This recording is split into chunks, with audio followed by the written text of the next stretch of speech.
I'm so sorry if you can hear my fan going at full blast, but it's really hot in here, and for some reason I decided to film in a sweater. Hey y'all, my name is Nat. I hope you're having a terrific day today, and for this video we are going to be doing the reading goals tag.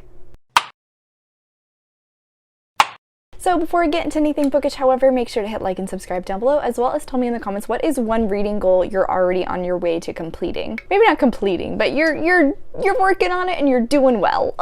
As I said, this is the reading goals tag. This was created and I was tagged by 𝗖cie_his𝘁. I'll put a link to her video in the cards up above, as well as in the description down below. She also has the first question be tag some people. So I'm going to be going with 𝗖ście Specs, Janelle Reads, as well as Robin Reads. All of these wonderful ladies will be linked in the description if you're interested in following them. So yes, let's hop right into the tag. First question, do you set reading goals? Why or why not? I do, in fact. I have a video that came out not too long ago talking about my reading goals for the year. I probably would say I do them because I get a sense of satisfaction whenever I write something down and am able to mark it off as completed at the end of the year. That's probably my type 1 brain talking. There's also that psychological thing where if you write something down as a goal, you're more likely to actually complete it. Probably why I write them in my bullet journal as well. So I guess I would say I do them because it gives me something to prioritize, and at the end of the year I get a sense of completion and a sense of satisfaction whenever I manage to actually do them. That means I actually have to do them. I didn't do as well with last year's as I would have liked to, but I actually did better than I talked about in my reading goals video. I finally went back and looked at them. Didn't do nearly as bad as I expected. Next question. Are your goals things that you absolutely aim to complete, or more general themes you want to focus on? I guess I would say kind of a mix. Last year I had a lot that were very much like I can either do this or I cannot. This year there's a few on there that it's more like this is something I want to work on, but it's a lot harder to officially say I completed it or not. I have a mix of both. I have some that are very easily metric and I can simply say yes, I did that at the end of the year, and others that are more of a here's something I want to work towards, but there's no set ending to showcase that I have completed and done it. Does that make sense? Next question. When in the year do you set new goals? I mostly only do yearly goals. I've never been one to write out short-term goals and always have this one or a handful of few things that I'm constantly working towards, just because I don't know, it feels a bit unnecessary to me. I don't think I need that additional push to make myself do those kind of things. Rather, the end of the year feels like you're transitioning into something new with the upcoming new year, so it seems like you need the time to refocus on whatever it is you're doing, or come up with some new things to look at and try and focus on this year. I don't know why I'm rambling about this. I mostly only do long-term goals, not short-term. That's how my brain works. Next question. Do you have any long-standing goals that you aim for every year? If yes, what are they? Apart from my Goodreads goal or just the number of books I want to complete every year, the only one I can think that has been a repeat is reading more diversely, reading from people who have different experiences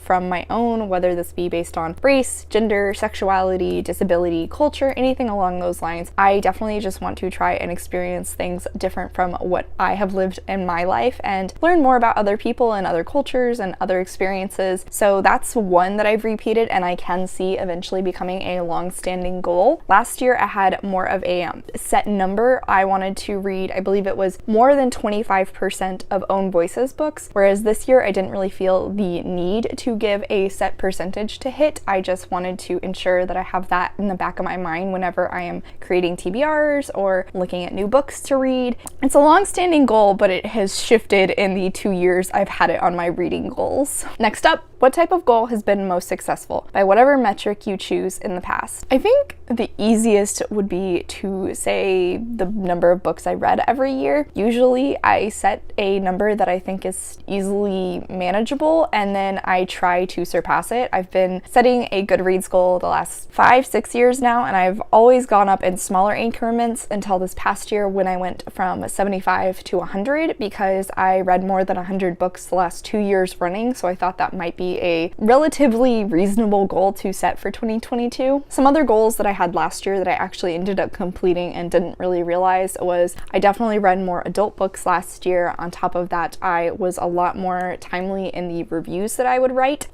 even though they might not necessarily come out in a timely manner on Storygraph or Goodreads or my Tumblr. I actually write them pretty quickly after I finish a book, just because I've come to realize if I procrastinate for too long, I'm not going to remember anything, and whatever I write is going to end up being very vague and not useful as a review. Finally, last year I had to utilize my book Tumblr a lot more. I know I received about 50 new followers last year, and I think probably I posted at least once every 2 weeks, and when I say posted, I mean original content that I created myself, not something I reblogged. I do want to get even better about that this year. However, sometimes it's hard to remember that I need to take bookish photos on top of the videos I do. That's another one that could eventually become long-standing until it becomes just a habit to include alongside my videos. We'll see. Next question. What type of goal has not gone to plan? What went wrong? I only can really go off of my reading goals from last year, and the one that I think was the biggest letdown was reading from smaller publishers. Definitely did not really take that into account last year. I am trying to do it a little bit more this year. It's one of those unsaid goals, but we'll see how it goes. Maybe I should have written it down. That might have given it a better chance at being completed, but I don't know. We'll see. In terms of what went wrong, I guess I would just say I didn't honestly remember it all that much, so I would never remember to look at books from smaller publishers that were coming out. If I'm being completely honest, I'm actually quite unaware of publishers when I pick books up, so this is something I just need to pay more attention to across the board. Next question. Do you change your goals based on how the last reading year has gone? Yes, definitely. Last year, my goals were a lot more strict. I had a lot more numbers that I wanted to try and complete. For the most part, I think you could see that because my goals were so much stricter, my TBRs were also. That works for my completionist side. I do also characterize myself as a mood reader, so that means this year I want to be less stringent with TBRs. I want to allow more flexibility and the ability to mood read more. So that meant my reading goals this year were a lot smaller and a lot more limited. They were also more general. So for example, the only real metrics I had was the number of books I wanted to read and one new specific reading goal. Apart from that, I actually kind of took away majority of the reading goals I have for every month, while as the other three were more specified on outside things and are harder to showcase that I've actually completed or not, clearly reminiscent to how my reading for last year went. Next question. Do you track your reading goals? If so, how? One, I guess I write them down. This is last year's and this is this year's. Based on last year's, the easy metrics were the number of books I wanted to read and the percentage of own voices. I did track both of those in my spreadsheet. I talked about them in my reading stats video. I'll put a link to that if you're interested. As for